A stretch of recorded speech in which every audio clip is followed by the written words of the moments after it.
Hey there, I'm Mysca, and this is a Black Ops 4 Blackout guide to quads. I'm gonna try to keep things fairly short because there's so much to go through and I've already re-recorded this so many times, but let's just get to it. This is gonna be going through how to basically just have more consistent games, win more, have more fun.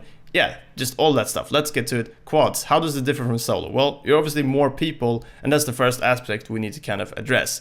You should be 4 people. Don't try to play quads as 3 in general, it's just not as fun. I feel like it kind of feels like you're at a disadvantage a lot of the time. Playing as 4 is way better and just a lot more fun. On top of that, try to be pre-made, because playing with the same people over and over, or roughly the same group of people at least, really allows you to develop some chemistry, allows you to develop a little bit of chemistry and just how you kind of play together and knowing how other people will react. Being on the same page and having the different phases of looting, moving and fighting all down really helps with doing better, having more fun and winning more.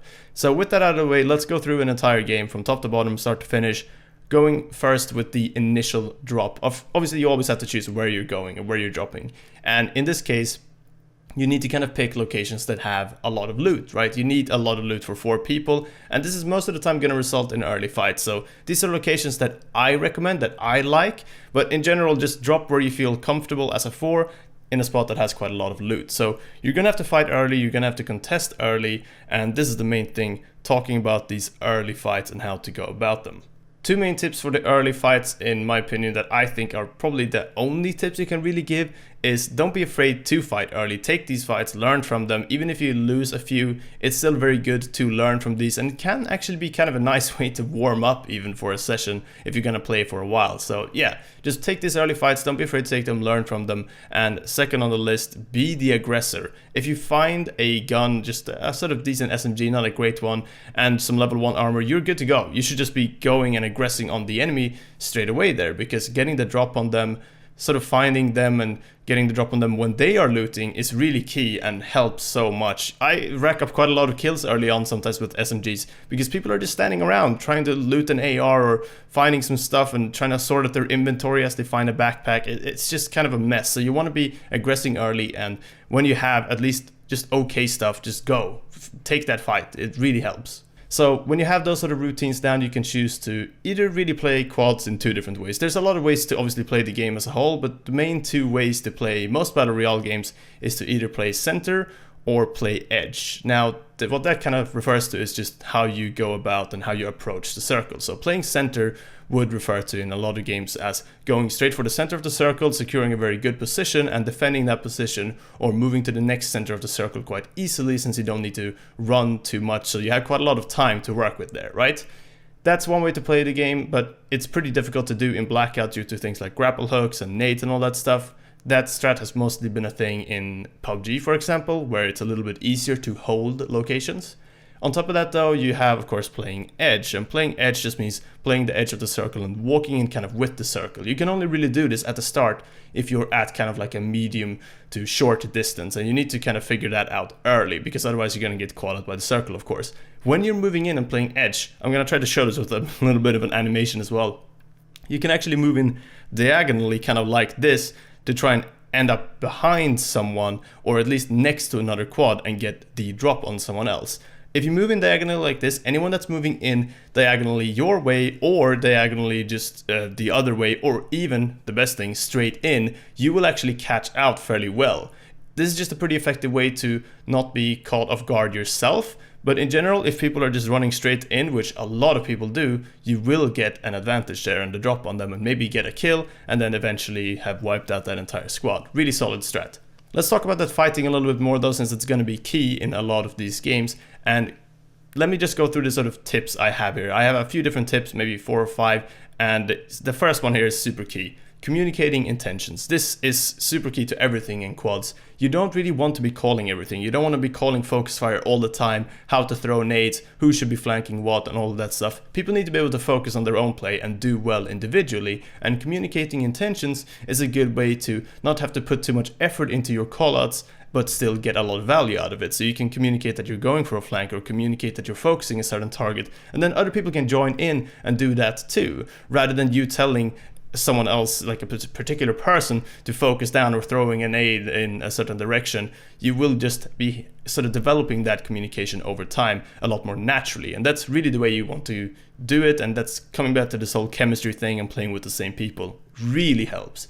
After that, even if you're not dealing too much damage, or if you feel like maybe not too confident in your aim in that particular fight, just do something. Find something that you can do quite well and consistently well in a lot of fights, and do that. Stay up, stay alive, and keep pressuring enemies. Even if you're not the one getting the kills there, it does help. Even if you're the one getting downed initially, you can still communicate the info from that down, where those people shot from. There's a lot of those things that you need to think about. Don't just go for risky plays and down yourself for no reason.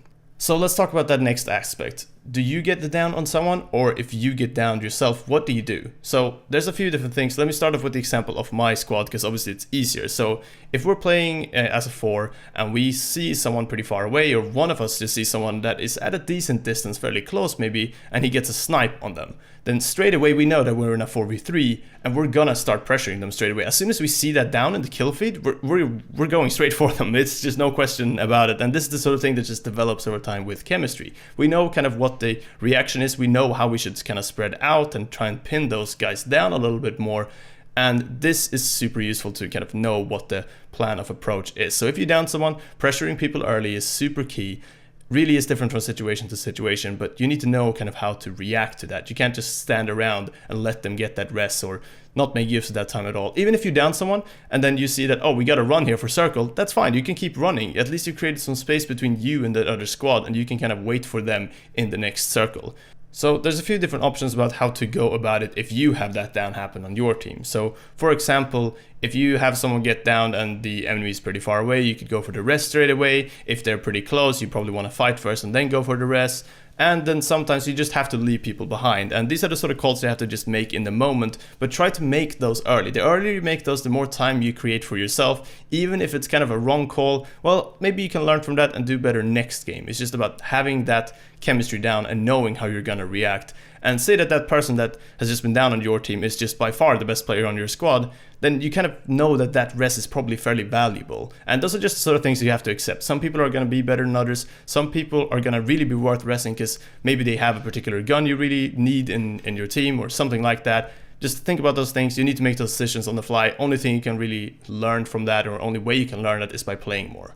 After that, let's get to the looting part of it, because you're going to be looting probably a little bit more throughout the game. In general, in Blackout, you want to be doing most of the looting near the start, because it can be pretty hard to loot later on since the map is not that big. But when you finish a fight and you're going to loot, you want to ask yourself the question of, can we loot this? It's a lot of the time a very easy question to ask, but it can make the difference, really. If two people are just standing still looting and both get headshot, all of a sudden you're half the people that you used to be. And that sort of stuff is super important to think about. And just asking that question, just posing that question, can really do a lot for just organizing people and thinking a little bit more about how to look around themselves. It can be a bit easier to not get punished when looting here, as you have more players and more guns compared to solos or duos, where looting just one death stash can be the difference between living or dying a lot of the time.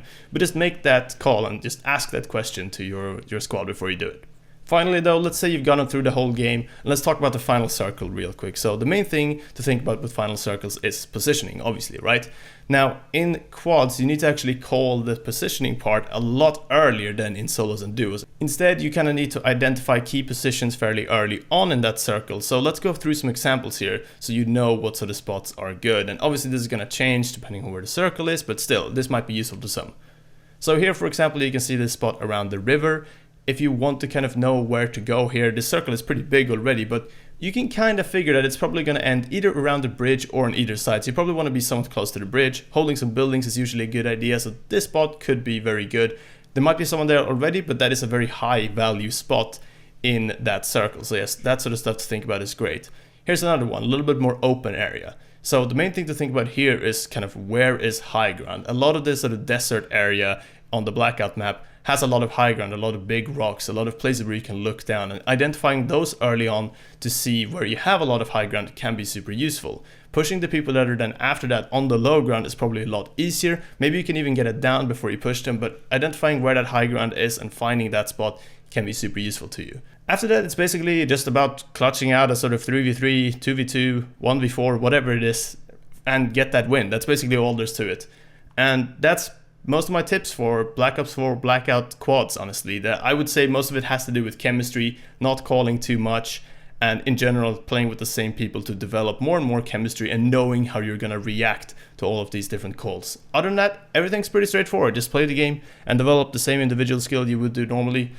That's everything for this video. Thank you very much for watching. If you enjoyed, leave a like, and yeah, thank you. I'll see you guys next time.